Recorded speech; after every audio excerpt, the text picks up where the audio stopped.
नमस्कार साथियों, स्वागत आप सबों का। नियमावली को लेकर के मैंने सुबह एक वीडियो क्रिएट किया था।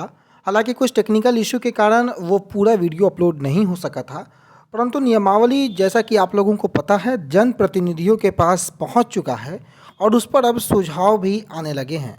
माले विधायक संदीप सौरभ, आप सबों ने बहुत बखूबी इनके नाम से परिचित हैं आप लोग। पिछले दिनों जितने आंदोलन हुए हैं उसमें बढ़ चढ़ के इन्होंने हिस्सा लिया है और 7वें चरण के शिक्षक अभ्यर्थियों के सारे परेशानियों से ये अवगत भी हैं।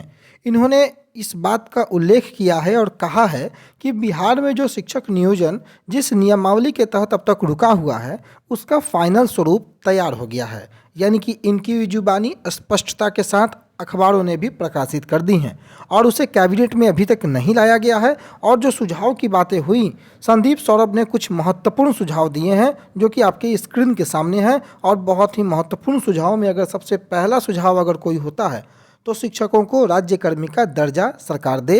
राज्यकर्मियों को जो सुविधाएं मिलती है वह सरकार सुविधा उनको दे, जैसे कि राज्यकर्मी को नियत वेतन वृद्धि, महंगाई भत्ता, चिकित्सा भत्ता इत्यादि शिक्षकों को भी मिले। ये इनकी पहला डिमांड है।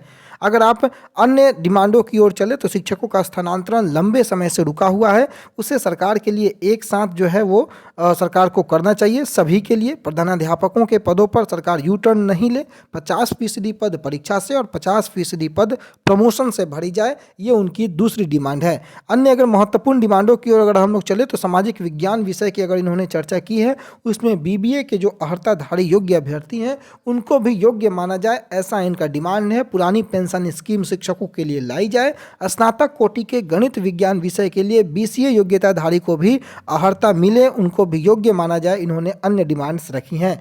शिक्षकों की अधिकतम सेवा अवधि की जो उम्र सीमा है वो 60 साल से बढ़ाकर 62 साल किया जाए और मैट्रिक्स में प्रथम वित्तीय उन्नयन और द्वितीय वित्तीय उन्नयन का लाभ क्रमशः 12 और 24 वर्षों की संतोषजनक लगातार सेवा अवधि के स्थान पर क्रमशः 10 और 20 वर्षों की लगातार संतोषजनक सेवा अवधि किया जाए। ये इनकी कुछ डिमांड्स हैं। अगले डिमांड्स की ओर अगर हम चलें, अगले सुझाव की ओर अगर हम चलें तो सेवानिवृत्ति के बाद संचित अर्जित अवकाश के भुगतान की भी व्यवस्था की जाए। ये माले के विधायक संदीप सौरभ ने अपने सुझाव दिए हैं। वहीं कई शिक्षक संगठनों ने भी अपने सुझाव दिए हैं और उन सुझावों में आप देख सकते हैं पूर्व की भांति अभ्यर्थियों को 10 वर्ष की छूट दी जाए, उम्र में छूट दी जाए। ये पहला शिक्षक संगठनों का जो है ये सुझाव है।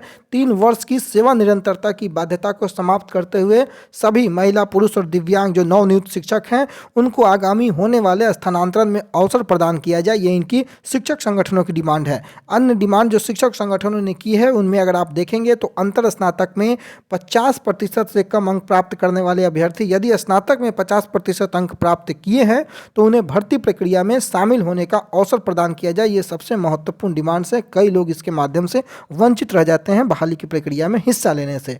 7वें चरण के शिक्षक नियुक्ति में समान नियत वेतन के पद पर सेवा निरंतरता का मुद्दा लगातार उठता है और उसको लेकर के और वेतन संरक्षण का लाभ देते हुए जो नवनियुक्त शिक्षक हैं उनको भी आवेदन करने का अवसर दिया जाए। ये इनका अन्य डिमांड है और बहुत ही वाजिब डिमांड है। इस पर भी शिक्षा विभाग को सोचने की आवश्यकता है। प्रखंड और पंचायत नियोजन इकाई के बदले जिला नियोजन इकाई बनाया जाए। लगभग ये डिमांड्स पूरी होती दिख भी रही है। आने वाले समय में इसको लेकर के स्पष्टता के साथ ऑफिशियल ऑथेंटिक खबरें आपको देखने को मिलेंगी।